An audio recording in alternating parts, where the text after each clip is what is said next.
Welcome to another episode of Pre-Workout Hype. Today we got a very special guest. It is Matt Boi1da Samuels. Yo. Appreciate you coming out, brother. Thank you, bro. Thank you for having me.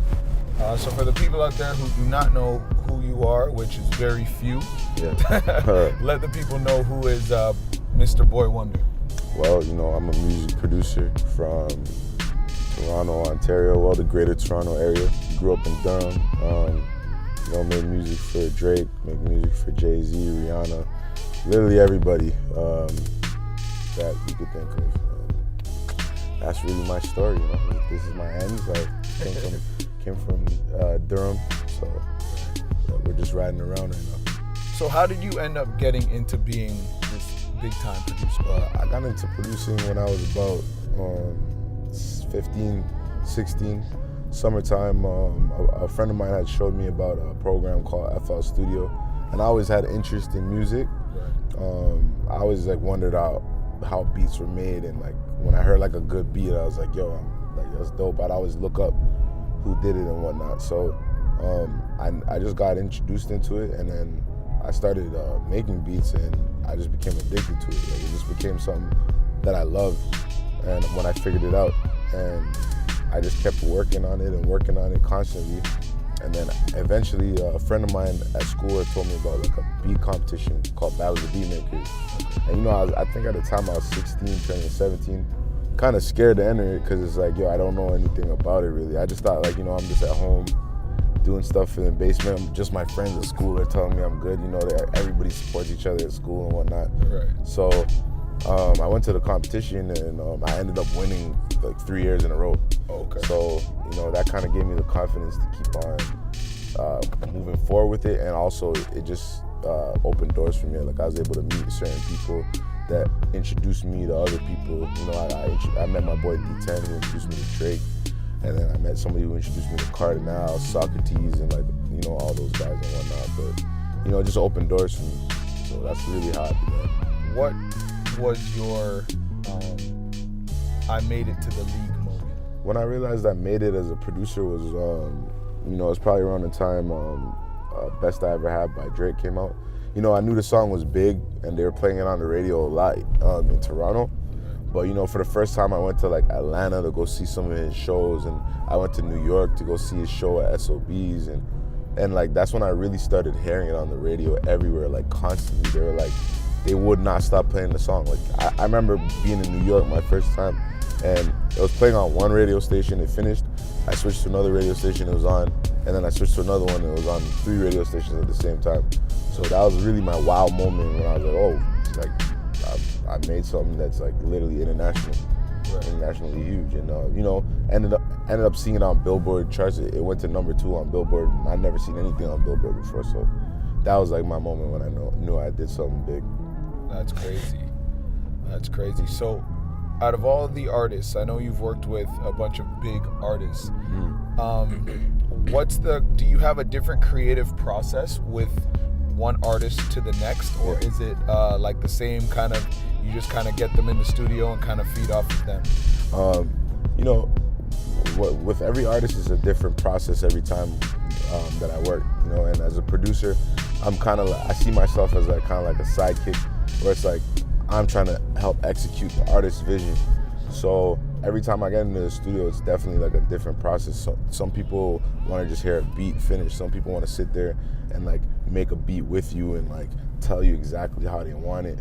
Some artists want to just tell you their whole vision and literally have a conversation before music is done to figure out what kind of music you're making. And it's always a different process, and I'm always up for the challenge with whichever artist it is.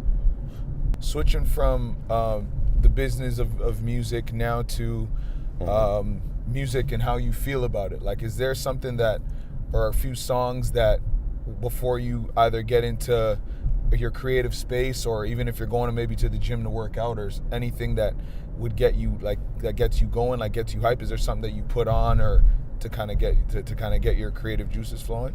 Yeah, to get my creative juices going, it's always just depends on what my mood is, Sometimes if I'm going to the gym, I'm gonna want to hear energy, you know what I'm saying? I'm gonna want to hear like music that's gonna make me like motivate me and make me want to work out or whatever I'm doing at the gym, a hoop, or I'll put on like some Drake, I'll put on some Meek, I'll put on some sometimes I'll even slow it down, like play some like old school music, like the Chai Lights or whatever. It just depends on the mood that I'm in, like it's always random to me, and I listen to a whole bunch of random music, so.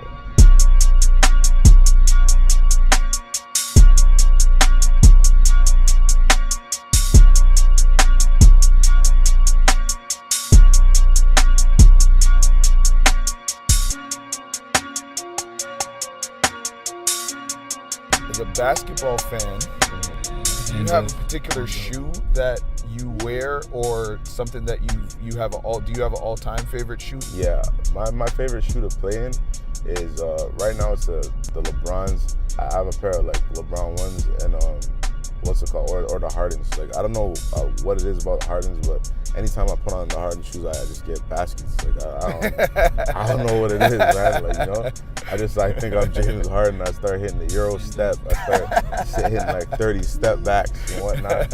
And I don't know. It's like the LeBrons are really comfortable to me too as well. So those two shoes, I have two pairs of those, and specifically those ones are really fun for me playing. Because anytime I put them on, I just get buckets.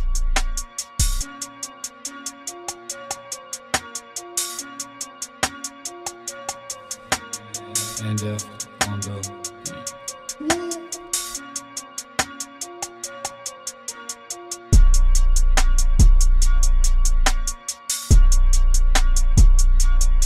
Growing up as a kid, did you have a favorite player? My favorite player to watch growing up, surprisingly, was like a really unorthodox player, and it was just I admired him because he kind of like revolutionized the game a little bit, and he changed things up.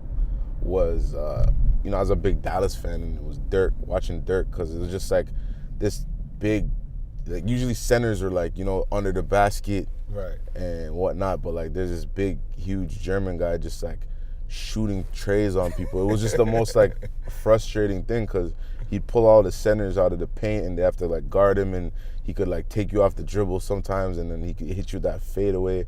It was either him or T-Mac, man. I also loved watching T-Mac play too, just because it was always a highlight every game. But like my favorite, my people always like say when I say this, but like one of my favorite players of all time is Dirk. Just watching Dirk play and his just unorthodox style, and I enjoyed it. I was a Dallas Mavericks fan, and I always use Dallas Mavericks in 2K. I always use Dirk, and that was my guy, man.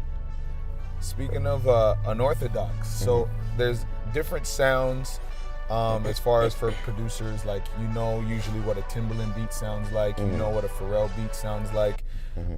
There's different producers who are legendary, and I'd like to think or say that you've catapulted yourself into the same breath as those guys. Like when people mention great producers, they definitely cannot leave you out of there. Yeah. So do you have like a Boi1da sound, or do you think that you have a Boi1da sound, or is it just you're unorthodox? You kind of just go with the punches and kind of just do what you do. So I don't necessarily would say I have a sound. My sound is really just, I just try to make it sound good, like everything just, I try to make it like the hottest ever, but like I don't necessarily do one style. I'm all over the place, and I'm willing to take risks musically as well. How do you feel like what you do inspires the next generation to be better? I feel like what I do inspires the next generation, and just lets them know to just think outside the box, because every year I feel like I've invented myself producer-wise, reinvented myself maybe like 2 times already. My whole thing is just like think outside the box, and work hard, I put work over any other thing, like over like the fame and the look of everything. It's like I value being the best at what you do over any other look. You know what I'm saying? Because once you have that, once you're great at what you do, like everything else just speaks for you, and everything else just comes into existence. So, I value hard work. I value thinking outside of the box. And I feel like my influence is that to the next generation of producers, like, you know, thinking outside the box, working with different artists, having different styles of music, not just making, like, you know, it's so trap dominated right now, and a lot of producers just making trap music. You know, think outside the box. You know, I do R&B stuff, I do dance hall, I do hip hop. You know, different styles of hip hop. Right. And you know, it's just all about, to me, just hard work and thinking outside the box, man. It's like a lot of young black men, specifically think, you know, the only ways out is like sports, music, and you know, maybe illegal stuff. But you know, there's so much other things going on that, you know, you could put your focus and time into. And you know, a lot of these kids don't know that really and truly hard work. You put hard work into something, you get results, man. And you know, they don't see that because a lot of things just look so easy. Yep. You know, it just looks like everybody does everything so easy, and they don't see all the hard work that goes into everything. So.